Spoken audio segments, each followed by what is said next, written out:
फिरत फिरत असंच रानात गेलो. रानात गेल्यानंतर तिथं बाजरीचे थोडेसे काही कणस पेंड्या जे लावलेल्या होत्या, त्याला मराठीमध्ये कुबड्या असं म्हटलं जातं.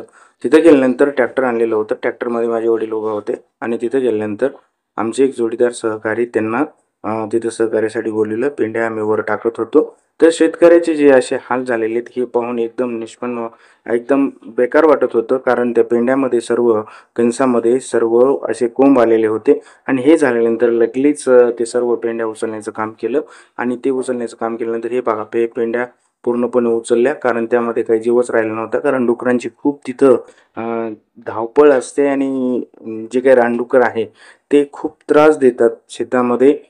शेतकऱ्यांच्या पिकांची नासधूस करतात आणि अशा या पेंड्या एकदम हलक्या झालेल्या होत्या आणि यामध्ये पूर्ण ओला गच्च पूर्ण ओलसरपणा त्यामध्ये जाणवत होता. आणि हे सगळे झाल्यानंतर इथं हे सरकारला निवेदन असं द्यायचं होतं की खूप सारं नुकसान या शेतकऱ्यांचं झालेलं होतं.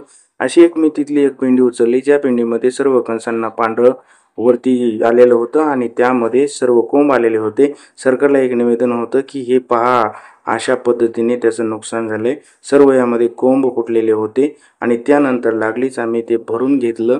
भरून घेतल्यानंतर पुढे आम्ही जात होतो. तसंच यामध्ये अशी एक महत्त्वाची माहिती म्हणजे या सर्व शेतामध्ये जेवढी काही बाजरी होती त्यामध्ये पूर्ण पाणी घुसलेलं होतं आणि थोडंसं 1-2 दिवस पावसापासून सुटका भेटल्यानंतर हे केलं. तर पुढे खालच्या रानातून गाडी भरली आणि वर आलो. इथं बैलगाडीजवळ थोडंसं बाजरी होती आणि ती भरली आणि वर आलो. इथं आल्यानंतर मी तसंच गाडीजवळ गेलो जिथे ट्रॅक्टर लावलेलं होतं. ते माझ्या वडिलांजवळ गेलो आणि त्यांना विचारलं, जे जगाचा पोशिंदा शेतकरी आहेत त्यांना विचारलं किती नुकसान झालं. तर त्यांनी त्यांचं नुकसान त्यांच्या तोंडून सांगितलं की खूप जीवितहानी झाली.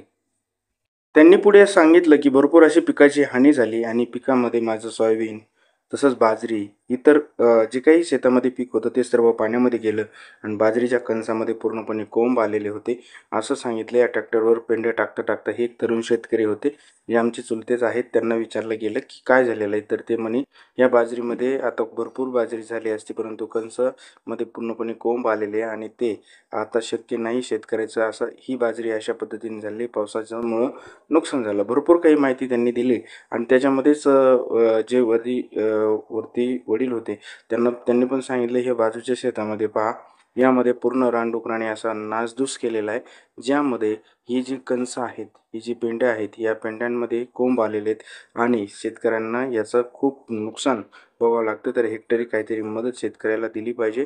तर त्यांना विचारलं गेलं किती पाहिजे, तर त्यांनी सांगितलं की 50-50 हजार रुपये मदत हेक्टरी भेटायला पाहिजे. आणि त्यानंतर असंच पुढे कंटिन्यू आम्ही ते पूर्ण तिथली बाजरी भरली आणि बाजरी भरल्याच्या नंतर हे ट्रॅक्टर आम्ही कारण पाणी पूर्ण शेतामध्ये असल्यामुळं ट्रॅक्टर शेतामध्येच राहून जाईल, खाली उतल, त्यामुळं आम्ही ते ट्रॅक्टर रोडला नेऊन ठेवलं आणि पूर्ण बाजरी भरून आजूबाजूचे सर्व पेंड्या त्यामध्ये टाकून आम्ही पुढे गेलो आणि सर्व बाजरी त्यामध्ये टाकली, भरली आणि आम्ही पुढे गेलो. आता खालच्या शेतामध्ये ही बैलगाडी होती.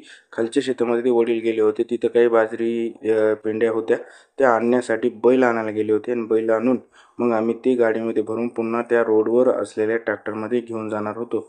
अशा पद्धतीने आम्ही हे सर्व बाजरीमध्ये भिजलेली, पूर्ण पावसामध्ये भिजलेली, काही लोकांनी जे काही कणीस होतं ते काढून घेऊन गेलेले होते, परंतु त्यामध्ये फक्त आमची बाजरी शिल्लक राहिलेली होती. आणि ही पहा आजूबाजूचा नजारा, हे जी रांगा आहेत त्या पर्वतरांगा, या पर्वतरांगाच्या मध्ये आमचं शेत आहे. या सर्व सह्याद्री पर्वतरांगासारख्या या रांगा आहेत.